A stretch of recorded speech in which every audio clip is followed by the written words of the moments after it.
गुरुदेव, मैं शिक्षा प्राप्त करने के उद्देश्य से आपकी शरण में आया हूँ। तुम्हारी मुखाकृति व शारीरिक आकार असुरों जैसा नहीं है। कौन है तुम? अपने आप को विद्यार्थी कह देना क्या पर्याप्त नहीं है? मैं आपका शिष्य बनने का इच्छुक हूँ। हमारा आश्रम विद्यार्थियों के लिए सदा खुला रहता है युवक। किंतु क्या पिताश्री? किंतु मात्र असुर विद्यार्थियों के लिए। हम दैत्य गुरु हैं।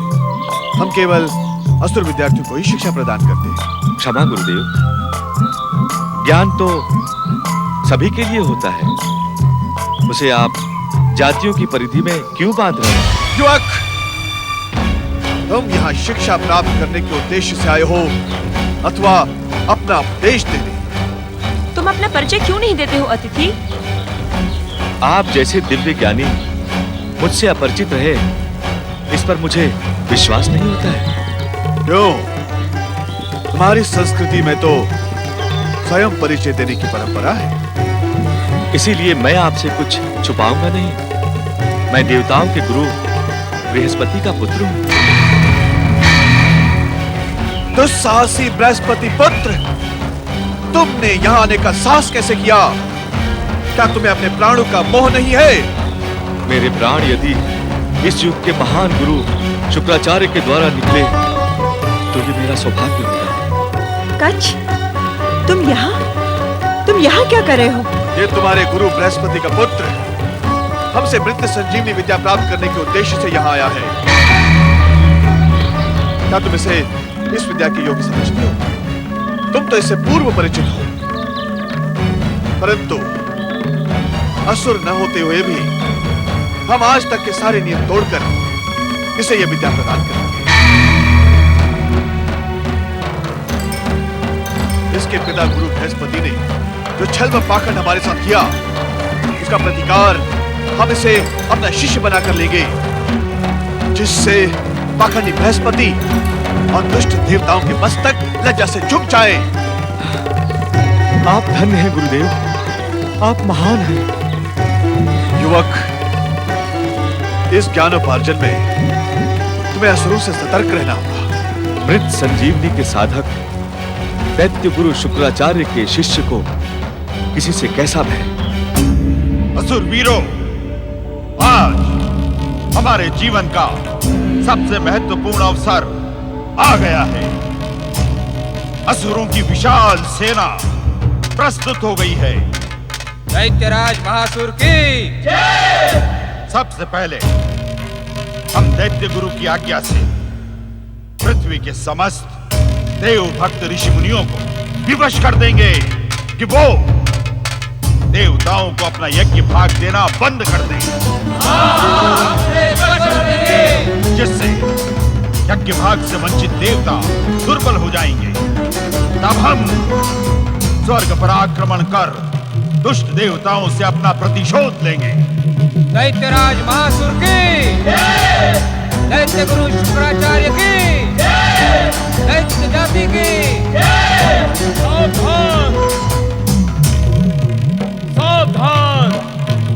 मेरी बात ध्यान से सुनिए, ध्यान से सुनिए। क्षमा करें दैत्यराज,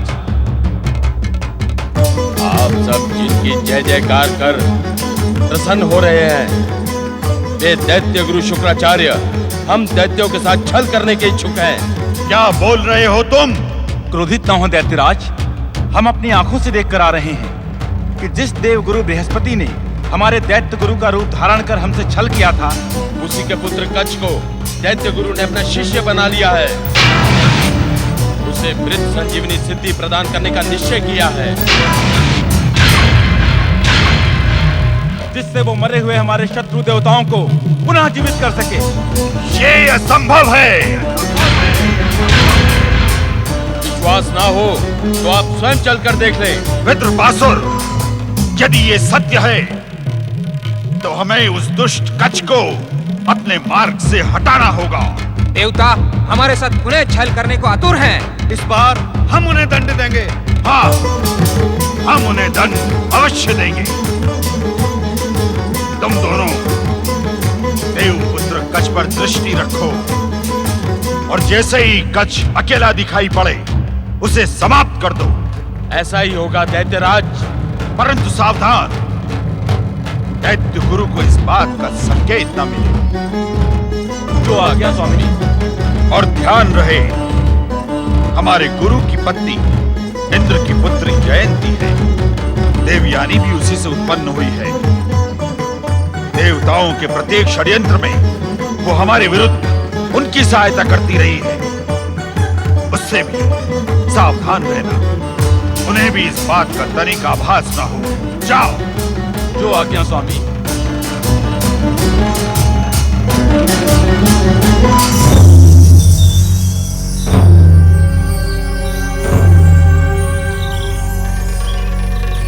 विकटासुर, तुम अपनी सिद्धि की सहायता लेकर कुटिया के भीतर जाकर देखो।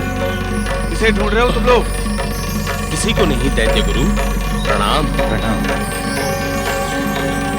विद्रुपासुर, तुम हमारी प्रतीक्षा क्यों कर रहे थे? असुर राज आपसे भेंट करने के इच्छुक थे। तो वो स्वयं यहाँ क्यों नहीं आए? क्या उनकी इच्छा है कि हम चलकर उनके पास जाएं? नहीं, ऐसी बात नहीं है दैत्य गुरु। वे स्वयं उपस्थित होंगे। हम भेंट मात्र का समय निश्चित करने के लिए आए थे। असुर जाति में पहले से समय निश्चित करने की परंपरा नहीं है। क्या ये महासुर नहीं जाता? क्षमा। क्षमा दैत्य गुरु। क्षमा दैत्य गुरु। प्रणाम।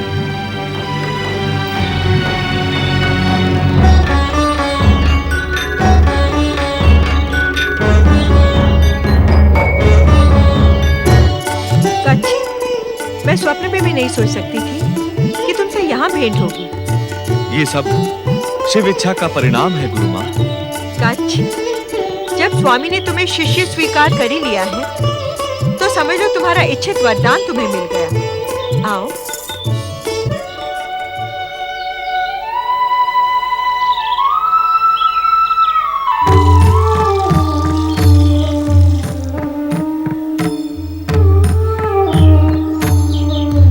मुझे आशीर्वाद दीजिए गुरुदेव, जिससे मैं एक योग्य शिष्य बनने का कर्तव्य निभाते हुए आपसे ज्ञान प्राप्त कर सकूं। आज तुम्हारी शिक्षा प्राप्ति का पहला दिवस है।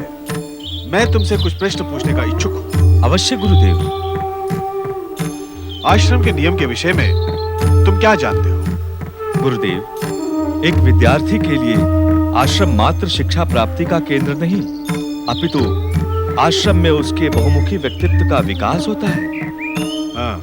इसीलिए आश्रम को मात्र आश्रम नहीं, अपितु सत्कर्म सदाचार का केंद्र समझना उचित होगा। एक शिष्य का आश्रम के प्रति क्या कर्तव्य है? आश्रम व्यवस्था से जुड़े प्रत्येक कार्य के लिए शिष्य ही उत्तरदायी है। अर्थात आश्रम की स्वच्छता, आश्रम की देखभाल, आश्रम के पशुओं की सेवा, गुरु एवं गुरु परिवार की, माता पिता भाई बहन की सहज आज्ञा का पालन करना। ज्ञान का मार्ग क्या है? गुरुदेव, ज्ञान का कोई मार्ग नहीं होता है। उसका मार्ग ज्ञान प्राप्त करने वाले को स्वयं ही निश्चित करना पड़ता है। मनुष्य जीवन भर विद्यार्थी है गुरुदेव। ज्ञान प्राप्त करने के मार्ग उसे जीवन पर्यंत खुले रखने आवश्यक है। गुरु के विषय में तुम्हारे क्या विचार हैं? अपने गर्भ में 9 माह शिशु को रखते हुए अपार कष्ट सहकर माँ उसे जन्म देती है। वस्तुतः पुत्र माँ के शरीर से निकला हुआ ही अंश है। इस बात से तुम क्या सिद्ध करने के इच्छुक हो?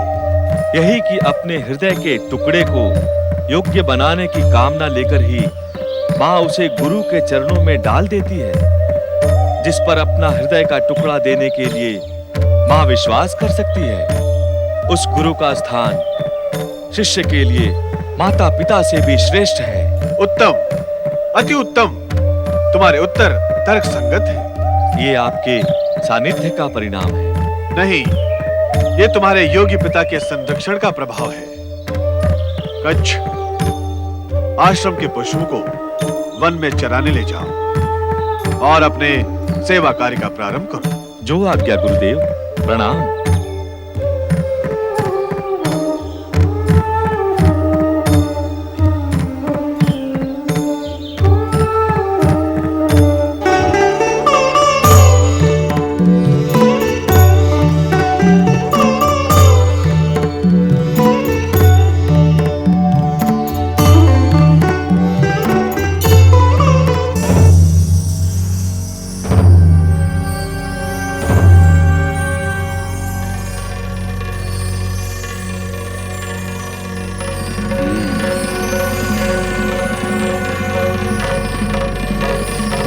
चलें?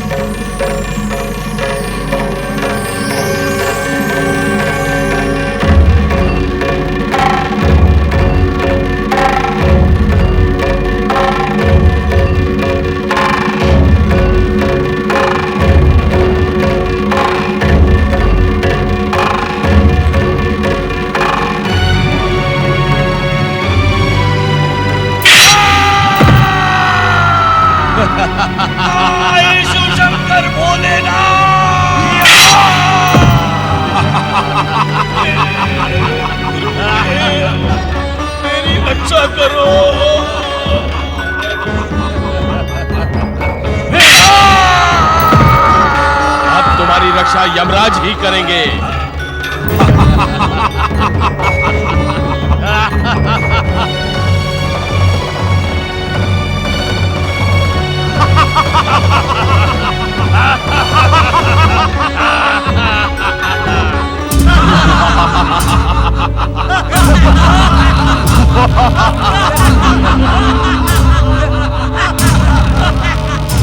महाबलशाली दैत्यराज महासुर की, पातालवासी दैत्य जाति की, पातालपति दैत्यराज महासुर की। सेनापति विद्रुपासुर, तुम दोनों की खड़क पर लगे रक्त से ये प्रतीत होता है तुम दोनों अपना कार्य पूर्ण करके आए हो। दैत्यराज की जय हो। हमने दैत्य शत्रु कच्छ को खंड खंड करके वन में फेंक दिया है। दैत्यराज महासुर की, दैत्य जाति की। विद्रुपासुर, दैत्य गुरु शुक्राचार्य को इस कार्य का संकेत तो नहीं मिला ना? ना शुक्राचार्य, ना जयंती और ना ही देवयानी, किसी को भी कच्छ की मृत्यु का कोई संकेत नहीं मिला। हमारा शत्रु कच्छ सदा सदा के लिए समाप्त हो गया असुरराज। दैत्य जाति के प्रति तुम्हारी निष्ठा से हम प्रसन्न हुए। तुम दोनों बधाई के पात्र हो। बधाई हो, बधाई हो, बधाई हो।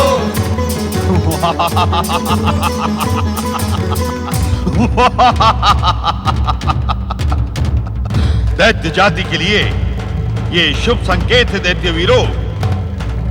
अब हमारे दुष्ट शत्रु देवता छल और पाखंड के लिए कभी भी हमारी ओर आंख उठाने की चेष्टा नहीं करेंगे। महाबली दैत्यराज महासुर की, पातालवासी दैत्य जाति की, पातालपति दैत्यराज महासुर की।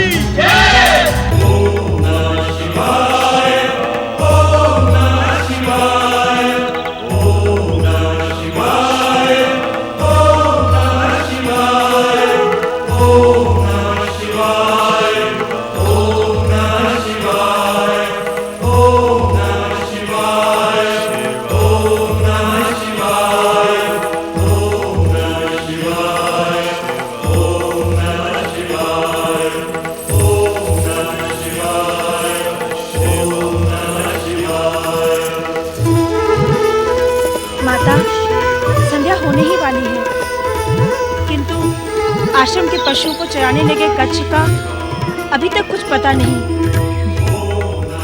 पुत्री, कच्छ इस वन से परिचित नहीं है, किंतु तुम चिंतित न हो। यदि वो भटक भी गया होगा तो भी इस आश्रम के पशु उसका मार्गदर्शन करेंगे।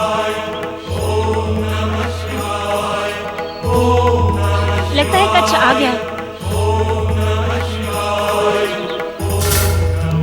पिताश्री, पिताश्री, पिताश्री, आश्रम पशुओं के साथ वन में गया कच्छ अभी तक नहीं लौटा। पुत्री, इतनी उद्विग्नता ठीक नहीं है। कच्छ कुछ ही समय में लौट आएगा। नहीं पिताश्री, वो नहीं लौट कर आएगा। उसे अवश्य कुछ हो गया है, अन्यथा ये आश्रम पशु यूं अकेले लौट कर नहीं आते। पिताश्री, कुछ कीजिए पिताश्री, भगवान के लिए उसे ढूंढ कर लाइए। ना रो पुत्री, कच्छ को कुछ नहीं होगा। वो निश्चित ही लौट आएगा। भोलेनाथ, आज ही कच्छ ने हमारा शिष्यत्व ग्रहण किया है। आज उसका पहला दिवस है, वो लौट कर क्यों नहीं आया? भोलेनाथ, कहाँ है वो? अब मुझे भी उसकी चिंता हो।